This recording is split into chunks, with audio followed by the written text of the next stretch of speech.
Hello friends, welcome to back to school TNPC. இந்த வீடியோவில் என்ன பார்க்குறோம் பார்த்தீங்கன்னாக்கா 8ஆம் வகுப்பு வரலாறு பகுதியில் இருக்கக்கூடிய உங்களுக்கு தெரியுமான்ற பகுதியிலிருந்து அதிகப்படியான கேள்விகள் கேட்க வாய்ப்பு இருக்குது. அதனால் வீடியோ முழுமையாக பாருங்கள். பிடிச்சிருந்தால் லைக் பண்ணுங்கள், ஃப்ரெண்ட்ஸுக்கு ஷேர் பண்ணுங்கள். இது வரைக்கும் நம்ம சேனலை சப்ஸ்கிரைப் பண்ணாதவங்க மறக்காமல் சப்ஸ்கிரைப் பண்ணிவிடுங்க. வாங்க வீடியோக்குள்ளே போகலாம். ஜார்ஜ் வில்லியம் ஃபாரஸ்ட் என்பவர் இந்திய தேசிய ஆவண காப்பகத்தின் தந்தை என அழைக்கப்படுகிறார். இந்திய தேசிய ஆவண காப்பகத்தின் தந்தை யாருன்னு பார்த்தீங்கன்னாக்கா ஜார்ஜ் வில்லியம் ஃபாரஸ்ட். 1690 புனித டேவிட் கோட்டை ஆங்கிலேயரால் கடலூரில் கட்டப்பட்டது. புனித டேவிட் கோட்டை எங்கே கட்டினான்னு பார்த்தீங்கன்னாக்கா கடலூரில். யார் பார்த்தீங்கன்னா ஆங்கிலேயர். எப்போன்னு பார்த்தீங்கன்னா 1690. தரகம்பாடியை டேனியர்கள் டானஸ்பெர்க் என அழைத்தனர். சீகன் பால்கு என்பவரை டென்மார்க்கின் அரசர் இந்தியாவிற்கு அனுப்பினார்.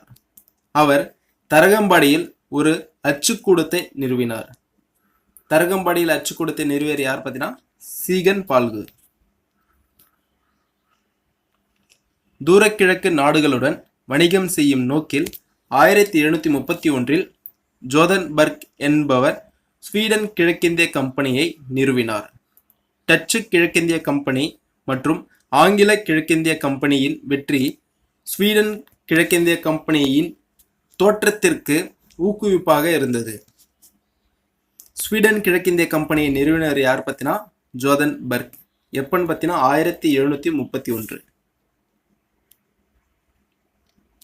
அடுத்ததாக இருட்டறை துயர சம்பவம் 1756.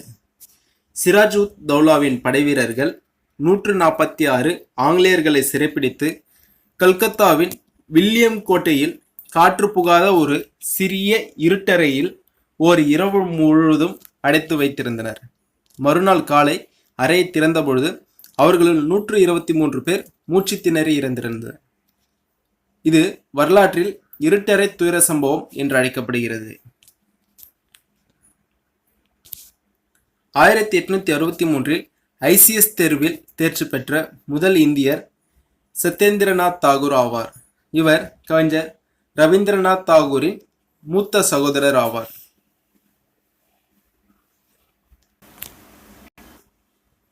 அடுத்ததாக வங்காளத்தின் வில்லியம் கோட்டையில் முதல் உச்ச நீதிமன்ற நீதிபதி சர் எலிஜா இம்பே.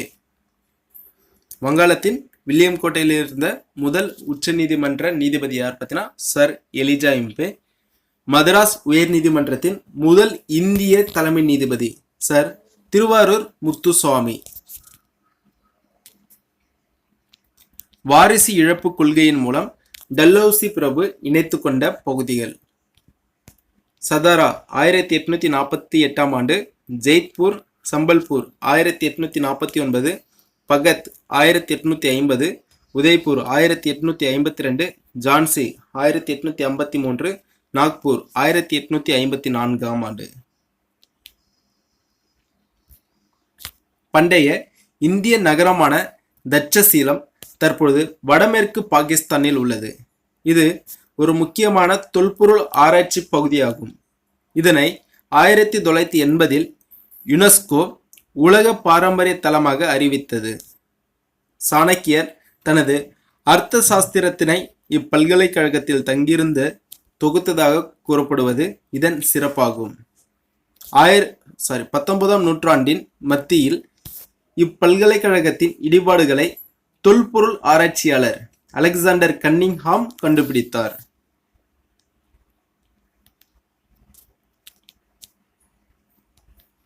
பண்டைய காலத்தில் நாலந்தா பல்கலைக்கழகம் கிபி 5ஆம் நூற்றாண்டு முதல் கிபி 12ஆம் நூற்றாண்டு வரை கற்றலின் மையமாக இருந்தது. தற்போதைய பீகாரில் உள்ள ராஜகிருகத்தில் அமைந்துள்ள நாலந்தா பல்கலைக்கழகம் உலகின் பழமையான பல்கலைக்கழகங்களில் ஒன்றாகும். நாலந்தா மகாவிகாராவின் இடிபாடுகளை ஐநா சபையின் யுனெஸ்கோ நிறுவனம் உலக பாரம்பரிய தலமாக அறிவித்துள்ளது. தற்போது புதுப்பிக்கப்பட்டுள்ள நாலந்தா பல்கலைக்கழகம் நாகரிகங்களுக்கிடையிலான தொடர்பு மையமாக கருதப்படுகிறது.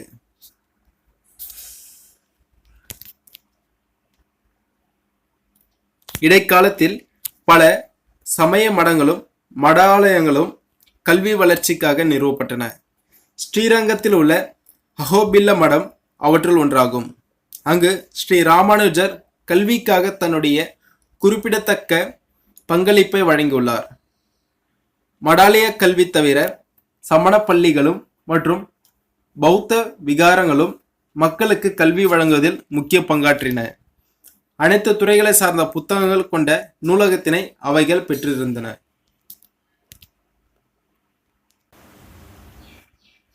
1813 கிழக்கிந்திய நிறுவனம் இந்தியர்களின் கல்விக்கான பொறுப்பை உறுதிப்படுத்த நிர்பந்திக்கப்பட்டது. 1813 ஆண்டின் பட்டய சட்டம் இந்தியாவில் கல்வி மேம்படுத்துவதற்காக ஆண்டுதோறும் 1,00,000 ரூபாய் தொகையை வழங்குவதற்கான ஏற்பாடை செய்தது. எந்த பட்டய சட்டம் பற்றினாக்கா இந்தியர்களுக்கு ஆண்டுதோறும் 1,00,000 வழங்கக்கூடிய கல்வி தொகை, அதாவது தொகை வழங்குவதற்கு ஏற்பாடு செய்தது பத்தினாக்கா 1813 ஆண்டு ஏற்படுத்தப்பட்ட பட்டய சட்டயம்.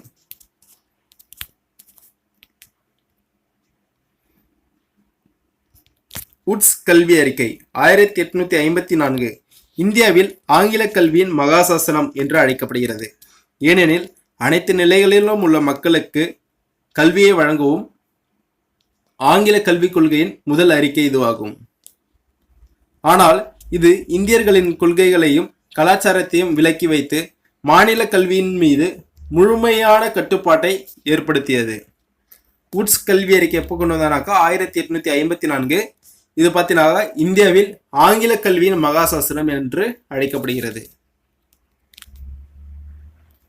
வார்தா கல்வி திட்டம் 1937 1937 ஆண்டு பிரபலமான அடிப்படை கல்வி திட்டமான வார்தா கல்வி திட்டத்தை காந்தியடிகள் உருவாக்கினார். காந்தியடிகளின் அடிப்படை கல்வி திட்டத்தின் அச்சாணியாக அகிம்சை கொள்கை இருந்தது. அக்கல்வி திட்டத்தின் மூலம் அகிம்சை கொள்கையை எதிர்கால குடிமக்களிடையே மேம்படுத்த அவர் விரும்பினார். அதன் மூலம் வன்முறையற்ற சமுதாயத்தை உருவாக்குவது அவசியம் என கருதினார். காந்தியடிகள் இத்திட்டத்தின் மூலம் சுரண்டலையும் சமூக மையப்படுத்துதலையும் நீக்கிவிட்டு வன்முறையற்ற சமூக நிலையை உருவாக்க விரும்பினார்.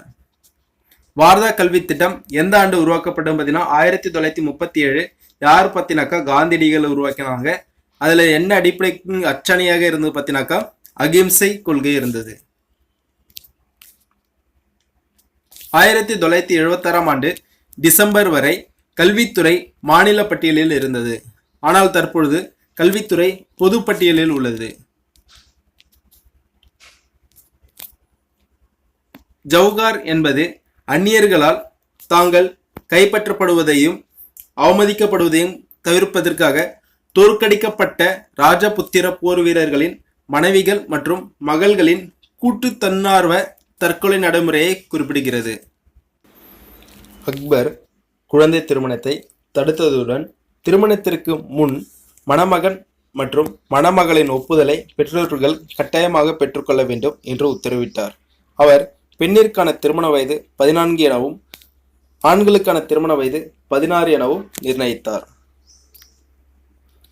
மதராஸ் தேவதாசி சட்டம் என்பது அக்டோபர் 9, 1947 நிறைவேற்றப்பட்ட ஒரு சட்டமாகும். மதராஸ் மாகாணத்தில் நிறைவேற்றப்பட்ட இந்த சட்டம் தேவதாசிகளுக்கு சட்டப்படி திருமணம் செய்து கொள்ளும் உரிமை வழங்கியதுடன் இந்திய கோவில்களுக்கு பெண் குழந்தைகளை தானமாக வழங்குவது சட்டவிரோதம் என அறிவித்தது. தேங்க்யூ ஃபார் வாட்சிங். வீடியோ பிடிச்சிருந்தா லைக் பண்ணுங்கள், ஃப்ரெண்ட்ஸுக்கு ஷேர் பண்ணுங்கள். இதற்கு நம்ம சேனல் சப்ஸ்கிரைப் பண்ணாதவங்க மறக்காமல் சப்ஸ்கிரைப் பண்ணிடுங்க. நன்றி.